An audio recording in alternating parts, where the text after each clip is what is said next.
सबसे पहले टॉपिक जिसके हवाले से बात करें ग़ज़वा बदर के हवाले से, जिसे 1400 साल गुजर चुके हैं, लेकिन आज भी उस ग़ज़वा की जो तालीमात हैं, उसके जो हक़ाइक़ हैं, आज भी हमारी ज़िंदगी में मौजूद हैं। और हमने ये देखना है कि सदियों बाद आज भी मकाम बदर कुफ़ार मक्का की शिकस्त फाश और मुसलमानों की फ़तह व कामरानी की गवाही देता है। और यूँ मकाम बदर के आस पास रिहाइश पजीर शहरियों को उस मकाम की तारीख़ी और सकाफ़ती अहमियत का इदराक है। इसी पर हमने अपने मेहमानों से कहेंगे कि वो रोशनी में डालें और इसके हक़ाइक़ पर मज़ीद बात भी करें। हमें ज्वाइन किया है इस्लामिक स्कॉलर हैं डॉक्टर अबू बकर सिद्दीक़ साहब। सर अस्सलाम वालेकुम, बहुत शुक्रिया आपका। और अलामा मोहम्मद नवाज साहब हमें ज्वाइन कर चुके हैं। अस्सलाम वालेकुम सर, आपको भी ट्रांसमिशन में वेलकम कहते हैं। अबू बकर सिद्दीक़ साहब, सबसे पहले आप ही से गुफ्तगू का आगाज़ करते हैं। यूँ तो इस्लाम में ग़ज़वात के हवाले से देखें तो बहुत सी ग़ज़वात रही हैं, लेकिन ग़ज़वा बदर को ख़ास एक मकाम हासिल है और कहा जाता है ये पहली ग़ज़वा थी जो कि लड़ी गई है। इसकी नुमायाँ ख़ुसूसियात क्या रही हैं हमारी इस्लामी तारीख़ में? बिस्मिल्लाहिर्रहमानिर्रहीम। बहुत शुक्रिया कि ग़ज़वा बदर जैसे अहम मौजू पर मुझे गुफ्तगू के लिए आपने दावत दी। देखिए, हक़ व बातिल के दरमियान ये पहली जंग है। बिल्कुल, सबसे पहली अहमियत यहीं पर है। और मुसलमानों को अभी थोड़ा अरसा गुज़रा है, दूसरी सदी हिजरी है, दूसरा साल है हिजरत का, और मदीना मुनव्वरा में मुसलमान पहुंच गए हैं। और अभी मुसलमान अपने आप को वहाँ पर स्टेबल कर रहे हैं। निज़ाम अख़ुवत कायम कर दिया गया, अंसार और मुहाजिरीन के दरमियान रिश्ते अख़ुवत कायम कर दिया गया। अभी मुआशी तौर पर मुसलमान मजबूत नहीं हुए, अभी गुरबत का दौर है, फाका कशी है। एक साहबी आते हैं कि या रसूलल्लाह, और कपड़ा अपने पेट से उठाते हैं कि देखें मैंने पेट पे पत्थर बांधा हुआ है, भूख। तो आपने से जब अपने शिकम में अतहर से कपड़ा उठाया तो आपने 2 पत्थर बांधे हुए थे। एक ये कैफियत थी। और इर्द गिर्द के जो कबीले थे, और ख़ास तौर पर जो मदीना के अंदर यहूद, जो उनका एक पहले से ही जो था ताकत थी, तो मुसलमान एक अभी कमज़ोर एक कैफियत में थे। और जिस तरह के है कि भी 313 और एक रिवायत में 319 सहाबा ही सिर्फ जा सके, जंग के लिए इकट्ठे हो सके, और उनमें से भी ज़्यादा तादाद बुज़ुर्गों की, और फिर कुछ मिला 70 आपको देख लें कि ऊँट हैं और 2 घोड़े हैं, ये साजो सामान है उनका। तो इस आलम में कुफ़ार मक्का ये सोचते हैं कि क्यों ना मुसलमानों को ख़त्म कर दिया जाए, और ये इब्तदा से ही ये फितना हमारे लिए जो उठा है ये ख़त्म कर दिया जाए। और फिर दुनिया ने देखा कि बदर के अंदर क्या हुआ, और फिर जो आगे गुफ्तगू होगी। तो इस वाक़ये की अहमियत इसलिए बन गई कि इन 313 लोगों ने 3 गुना बड़ी फ़ौज को जो शिकस्त दे दी थी, उसकी धाक इर्द गिर्द के कबाइल पे बैठ गई। और मुसलमानों को उसका बहुत बड़ा फ़ायदा हुआ कि वो दुश्मन जो अंदर से उठना चाह रहा था, वो दुश्मन अब दब गया। उनको पता चल गया कि ये लोग कोई आसान नहीं होंगे कि हम इनको निवाला बना के खा जाएं और ये ख़त्म हो जाएंगे, कि ये तो रोज़े रख कर भी लड़े हैं और इन्होंने जो है वो अपने 3 गुना बड़े दुश्मन को शिकस्त दे दी। तो इस्लाम की ताकत जो थी वो इर्द गिर्द के जो दुश्मन थे, और इवन जो मक्का मुकरमा के मदीना मुनव्वरा के अंदर जो यहूदी थे, तो उनके ऊपर भी बैठ गई। और इस तरह इस ग़ज़वा बदर की अहमियत बाकी ग़ज़वात की निस्बत ज़्यादा उजागर हो जाती है कि मुसलमानों की ये पहली जंग थी, और अल्लाह ताला ने मुसलमानों यही वजह कि यौमुल फुरकान कहा गया। बिल्कुल ऐसे ही था कि ये वाज़ेह हो गया हक़ और बातिल के दरमियान जो जंग थी, और अल्लाह तबारक व तआला ने हक़ को किस तरह फतह याब किया, तो ये यौमुल फुरकान के नाम से। ये जिस तरह एक जुमला हमने पहले भी कहा कि ये अलामा साहब के किरदार और तादाद की जंग थी, और किरदार हावी हो गया तादाद पर। जैसे सर ने भी कहा ना 3 गुना, तो किरदार हावी हो गया। थोड़ी सी गुफ्तगू करने की मैं चाह रहा हूँ, थोड़ा सा आप भी जिक्र कीजिएगा, कुरैश का सरदार कौन था, जंग का आगाज़ क्यों हुआ, सबब क्या था, मामलात क्या थे, हालात क्या थे? कहूँगा कि असबाब जहाँ पर कहे, देखें सबसे पहला जो बुनियादी सबब था वो ये कि भी अबू सुफियान का जो काफ़िला है वो मुल्क शाम में था। और जो पुराने मुअर्रिखीन हैं उनमें अल्लामा याकूबी, ये बहुत बड़े मुअर्रिख थे, इन्होंने कहा कि मक्का मुकरमा का शायद ही कोई घर होगा कि जिसने इन्वेस्टमेंट ना की हुई हो। और ये इन्वेस्टमेंट भी लोन की बुनियाद पर थे, यानी कर्ज दे रखे थे सूद पर, और ये तिजारती कर्ज थे। ये कोई ज़ाती ज़रूरियात के कर्ज नहीं थे, तिजारती कर्ज थे, सूद पे दे रखे थे। और फिर उस काफ़िले को ख़तरा महसूस हुआ अबू सुफियान को कि मैं वापस जाऊंगा, चूंकि हमारा जो रास्ता है वो मदीना से होकर गुजरता है, तो लास्ट पे तो फिर उसने एक आदमी को भेजा कि जाओ मेरे लिए कि सिक्योरिटी दस्ता जो है अबू जहल और अबू लहब से कहें कि मुझे अरेंज करें। तो वो यहाँ पे आया तो उसने एग्जेजरेशन का से काम लिया और उसने बाकायदा अपने ऊँट की जो थी वो कान काटा और खून आलूद उसने कहा कि ऐसे लगा जैसे हमला हो गया। तो लोग अपनी इन्वेस्टमेंट को बचाने के लिए फिर निकल खड़े हुए। दूसरा ये था कि जो मुसलमान तबलीग करना शुरू हो गए थे, जनूब की मदीना के जनूब में इलाका जो थे यमन, उनके सरदार जो थे वो इस्लाम कबूल करना शुरू हो गए और उन्हीं की तवज्जो से एक जो थे बहरीन के सरदार, उन्होंने भी इस्लाम कबूल किया और वो मुसलमानों की तरफ आना चाह रहे थे, लेकिन कुरैश मक्का ने उनको रास्ते में रोक लिया। तो ये बात भी मुसलमानों के लिए वाज़ेह हो गई थी कि अब जब तक ये कुफ्र ख़त्म नहीं होगा तबलीग का काम करना आसान नहीं रहेगा। इसी दौरान एक और भी वाक़या पेश आया और वो ये था कि हुज़ूर नबी रहमत सल्लल्लाहु अलैहि वसल्लम की चरागाह पर कुफ़ार ने हमला किया और वो आपके माल मवेशी लूट कर लेके गए थे।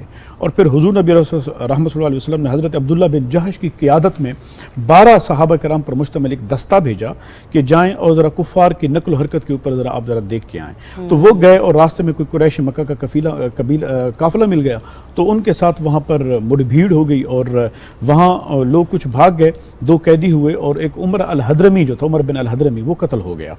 तो फिर जब वो वापस आ, चुके ये रजब का महीना था और रजब के महीने के अंदर जो जंग जिदाल थी ये हराम थी। बिल्कुल।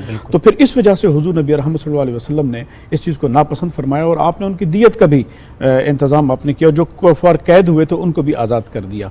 तो ये वो सारी चीज़ें मिलकर जो थी, लेकिन इस जलती पर जो तेल छिड़कने का काम किया था वो अबू सुफियान के काफिले ने किया था और उसी को बुनियाद बनाकर जो थे वो उठे और वो काफिला चल निकला और फिर वो बदर की तरफ निकले और फिर हुजूर नबी रहमत सल्लल्लाहु अलैहि वसल्लम और जो कुफार थे वो बदर के मकाम पर इकट्ठे हुए। वापस चलते हैं और इस बारे में जरा मैं डॉक्टर अबू बकर साहब आपसे थोड़ी सी रहनुमाई हासिल करना चाहूंगी। जैसे कि अलामा साहब ने हमें बताया कि हजारों की तादाद में फरिश्ते अल्लाह ताला ने गैबी मदद के जरिए आसमान से जमीन पर भेजे और कुछ का हवाला तो अलामा साहब ने दिया भी, लेकिन वो गैबी इमदाद किस तरह से थी कि हमें मालूम भी ना हुआ, लेकिन हमें पता चल गया कि हमारी फतह के लिए खुदा ने कुछ भेज दिया है।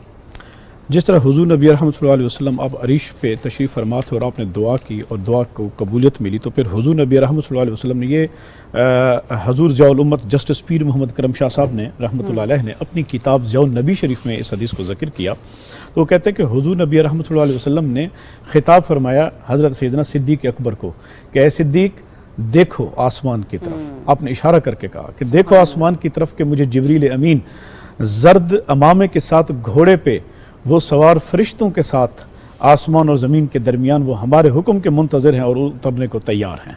तो ये आपने खुशखबरी दी थी हज़रत सैयदना सिद्दीक़ अकबर को, आलम बाला से हमारी मदद पहुँच गई। और वो हुआ ये कि जब फरिश्ते उतरे तो मुसलमानों के पास तो था कुछ नहीं। सहाबा आते, या रसूलल्लाह हम किससे लड़ें? आप खजूर की छड़ियाँ पकड़ के दे देते थे, यूं पकड़ के दे देते थे, जाओ लड़ो। और वो जो बस वो छड़ियां चलाते थे, गर्दनें उतारने वाले फरिश्ते थे बस। तो यहीं पर एक जो आयत भी एक रिवायत के मुताबिक है कि मा रमैत इज़ रमैत वलाकिन अल्लाह रमा, ये यानी हुजूर नबी रहमत सल्लल्लाहु अलैहि वसल्लम ने उबई बिन खल्फ को नेज़ा मारा था तो वो उसकी एक पसली तक टूट गई थी, तो उसी के बारे में आया था कि महबूब ये आपने नहीं, ये अल्लाह ने मारा है। तो यही कैफियत सहाबा किराम की तरफ है कि मारते सहाबा थे लेकिन हुक्म वो अल्लाह की तरफ से होता था। तो ये कैफियत थी कि फिर सहाबा किराम, एक और मुस्नद अबी याला की रिवायत है कि जब जंग हो गई, फतह याब हो गए, हुजूर नबी रहमत सल्लल्लाहु अलैहि वसल्लम नमाज पे तशरीफ़ लाए और आप इमामत फरमाने लगे। तो जब आप इमामत में थे तो इमामत में हुजूर हज़रत जिब्रील अमीन आ गए। तो हज़रत जिब्रील अमीन आए और वो मुस्कुरा रहे थे। तो यहाँ पर मुहद्दिसीन के जो शारे हैं वो लिखते हैं कि उनका मुस्कुराने का मतलब था कि या रसूलल्लाह हम आपसे इजाज़त लिए बगैर आलम बाला गए तो आलम बाला के दरवाजे बंद कर दिए गए कि हम आपसे पूछे बगैर वापस गए। तो हुजूर नबी रहमत सल्लल्लाहु अलैहि वसल्लम मुस्कुरा के जवाब दिया, शायद आप मुस्कुराए और आपके मुस्कुराने का मतलब ये था कि हमारी इजाज़त के बगैर नहीं जाना चाहिए था, तो आपने वो इजाज़त दे दी। तो नमाज के बाद साहबा ने पूछा या रसूलल्लाह मुस्कुरा क्यों रहे थे नमाज में? तो बुनियादी तौर पर देखा जाए तो फरिश्ते भी हुजूर नबी रहमत सल्लल्लाहु अलैहि वसल्लम के वहाँ पर हुक्म के मुंतज़िर खड़े थे। तो ये वो फरिश्तों की नुसरत थी जो मुसलमानों को वहाँ पर अल्लाह तबारक व तआला ने इस अंदाज में कामयाबी से हमकिनार कराया। इससे पहले कि हम दूसरे टॉपिक पर भी बढ़ें, ज़रा मुख्तसर सा एक हवाला आपसे ये भी लेना चाहूँगी कि चूँकि हमारी पहली गज़वा थी जिस पे अल्लाह ताला ने हमें फ़तह व कामरानी से हमकिनार किया, तो इस गज़वा में कामयाबी के बाद मुसलमान फिर किस तरह से गालिब आए काफिरों पर?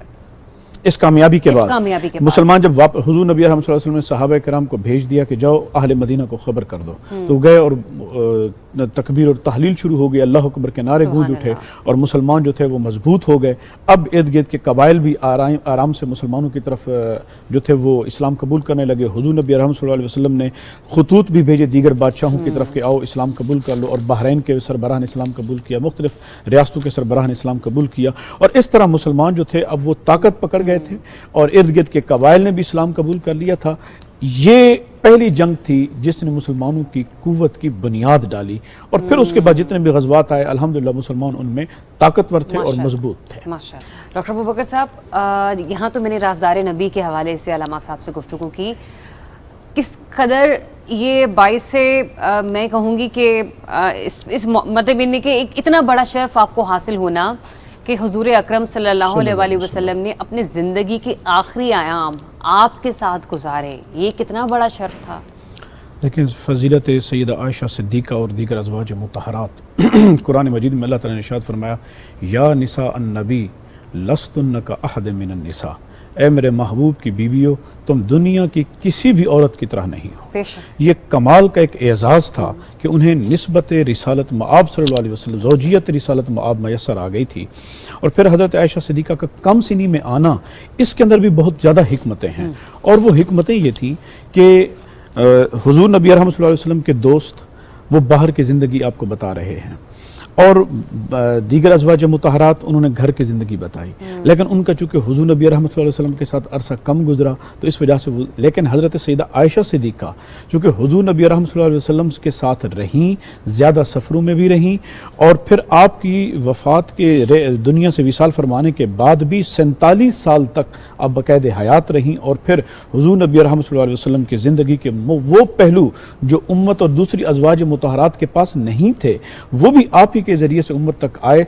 क्यों? इसलिए कि भी लक़द कान लकुम फ़ी रसूलिल्लाहि उस्वतुन हसना, आपका रहन सहन, आपकी डीलिंग, आपके अज़वाज मुतहरात के साथ, आने वाली दीगर औरतों के साथ हुस्न सलूक कैसा था, आपका हुस्न कलाम कैसा था, ये सारे ज़िंदगी के वो चीज़ें थी जो हज़रत सैयदा आयशा सिद्दीक़ा के ज़रिए से उम्मत तक पहुँची हैं। और फिर हज़रत आयशा सिद्दीक़ा रज़ियल्लाहु तआला अन्हा के फ़जीलत ये भी है कि ये वाहिद वो बीवी हैं जिनके बारे में कहा जाता है कि ये अल्लाह ताला की तरफ से तोहफा थी।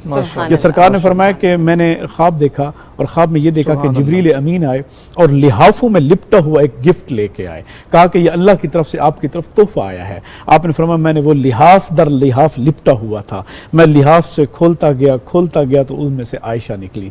तो आपने फरमाया ये मेरे रब की तरफ से मुझे तोहफे में मिली थी। तो और सबसे ज़्यादा बड़ी सआदत ये भी है कि आपकी इज़्ज़त, आपकी तहारत, आपकी पाकीज़गी के ऊपर सूरत नूर जो है वो नाजिल हुई। हज़रत सैयदना जिब्रील अमीन आपकी पाकीज़गी और इफ़्फ़त माबी के ऊपर वो सूरत नूर की आयात नाजिल हो गई, और दुनिया पर पता चल गया कि हज़रत सैयदा आयशा सिद्दीक़ा तय्यबा ताहिरा और सिद्दीक़ा हैं। और फिर हज़रत सैयदा आयशा सिद्दीक़ा रज़ियल्लाहु तआला अन्हा की ये भी फजीलत कि चूँकि हुज़ूर की कसरत अज़वाज थी, हज़रत आयशा सिद्दीक़ा की मौजूदगी में भी सिर्फ हज़रत सैयदा खदीजतुल कुबरा की ये फजीलत थी कि हुज़ूर ने उनकी मौजूदगी में दूसरा निकाह नहीं किया। उनकी वफ़ात के बाद फिर आपने निकाह किए। हज़रत आयशा सिद्दीक़ा की मौजूदगी में भी दीगर अज़वाज मुतहरात भी थी।